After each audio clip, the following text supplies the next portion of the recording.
Hey there guys, the PC guy here with the news in tech and gaming for the week. And the first story for the week is actually kind of a three-parter because it's the same story that took several different angles and reactions. Now, the start of the story is that German famous overclocking Der8auer, if you follow the tech scene, he is quite famous for his CPU analysis and overclocking and all that sort of things. He did a survey among his YouTube subscribers about their Ryzen Zen 2 processors, the 30,000 series, about the boost clock that they achieved compared to the advertised boost clock on the on the box, on the specs basically, because the Ryzen 3000 series was not always, or more to say, rarely achieving the boost clock advertised as its maximum boost clock. Now, the results of those surveys show that only a small percentage depending on the CPU, because he tested all the 3000 CPUs, he got results for all of them. Some of them, on some SKUs, he got about 50% of the results achieving the boost clock, and then on others, less than 5% actually achieved the boost clock. Now, obviously, this is a problem that's been ongoing and it's been acknowledged by AMD. It is said to be related to longevity, to help boost the longevity of the chips. It's said to be that it only achieves that under optimal conditions, whatever those are, cooling, voltage, motherboards, you know it.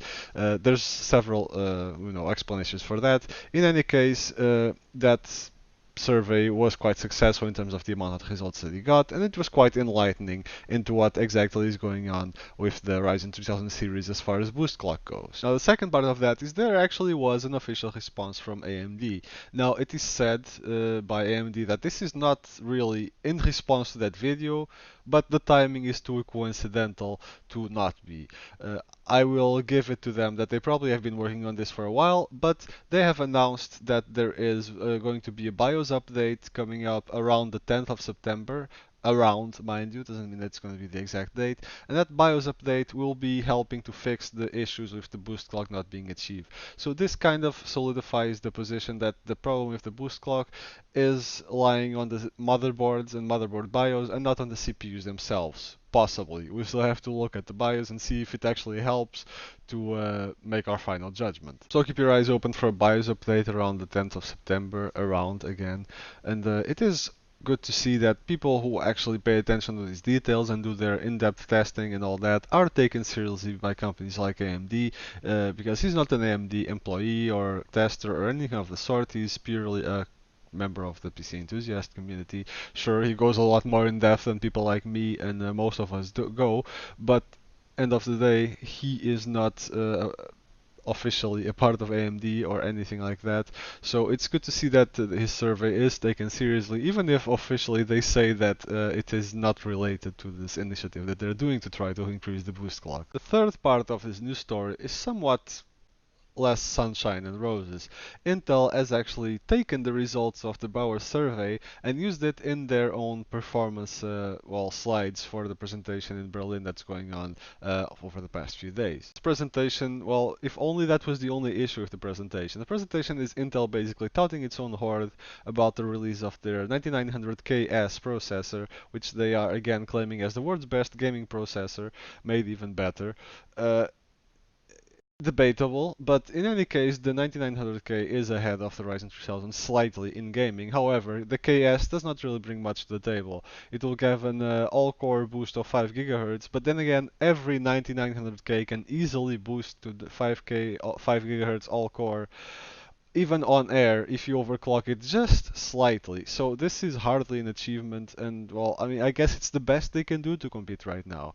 So this is basically a giant marketing stunt. However, it does have other issues, and forgive me for skipping it past. These are the Bauer slides that are taken out of context. I mean, okay, they are presenting the information as you gathered, the values are correct, but they are taken out of context for marketing uh, purposes by Intel. And mind you, this was all taken and used and done without them asking them for his permission.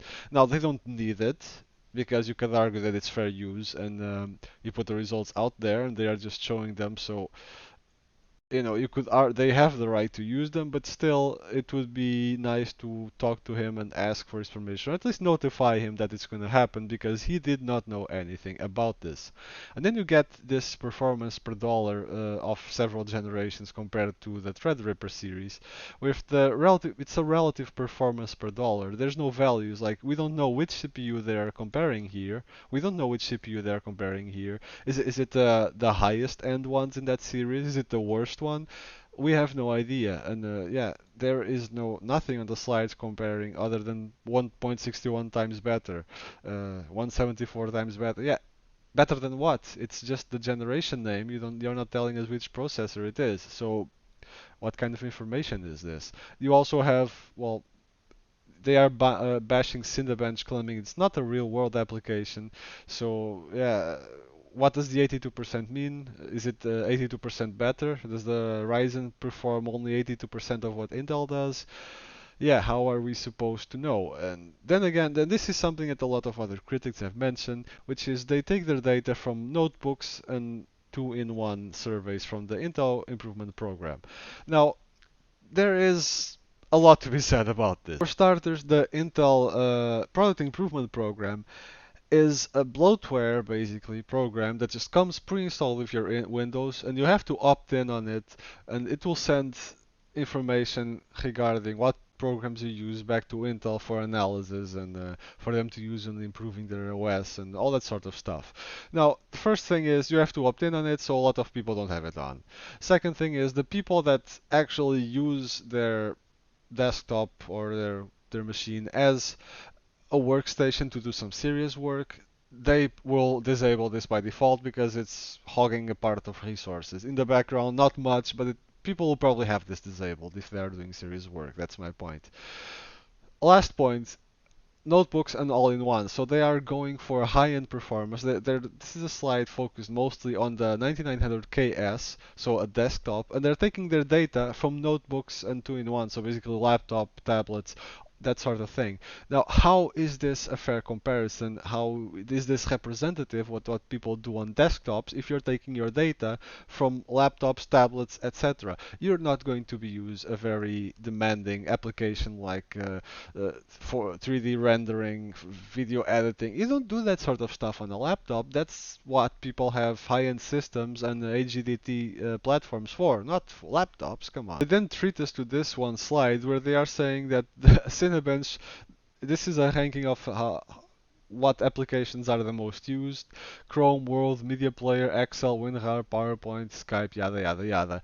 And then Cinebench on position 1.3 thousand something. Now, again, this is just like I was saying. If you have a laptop or a tablet, of course you're going to be using Chrome and PowerPoint and Word.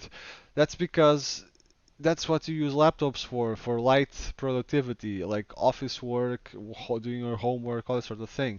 Again, you do not use your laptop for Cinema 4D. You just don't.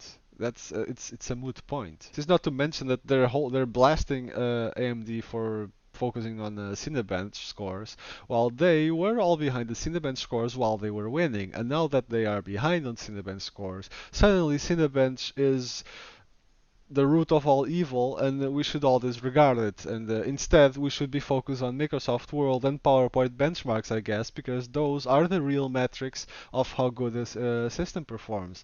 And it's pure marketing, but it's faulty marketing. It's just trying to pull the wool over people's eyes. And if people actually don't really know what Cinebench is, which if you're not an enthusiast or a professional in that field, you might actually not, then people might actually buy it because they themselves use Word and Excel and that sort of stuff as their foremost applications for their work or whatever. So they might actually go along with it. Oh yeah, yeah, that's true. I use that a lot.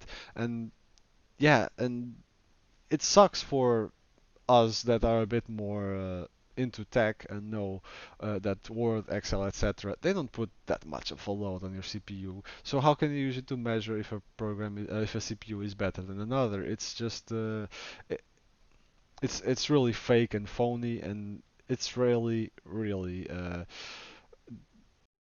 demeaning your consumer base by treating them like they're absolutely stupid. Now the slides go on, and so I could continue for a while, but at the end of the day, it's a bunch of graphs with little reference points and little concrete information, just on Intel touting its own horn as how it is superior to AMD in basically everything.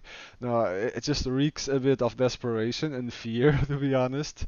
I just thought I should really mention this story because it's a bit of a case of fall from the top. And nobody likes to fall from the top, and especially a corporation as big as Intel. They're used to being on top. They're used to leading. So now they're desperately trying to cling to that and push their narrative, even when it's not true.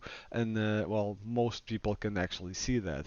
Now, granted, they might be slightly ahead in single targets, but you can see that the fear is setting in, and this is the result. Now, I don't think the result is treating your consumers in the community like they're dumb. I think the result would be in actually focusing on working your butt off and improving your products to try to retake that crown. Either that or focus on value and lower your prices. But, that's just me.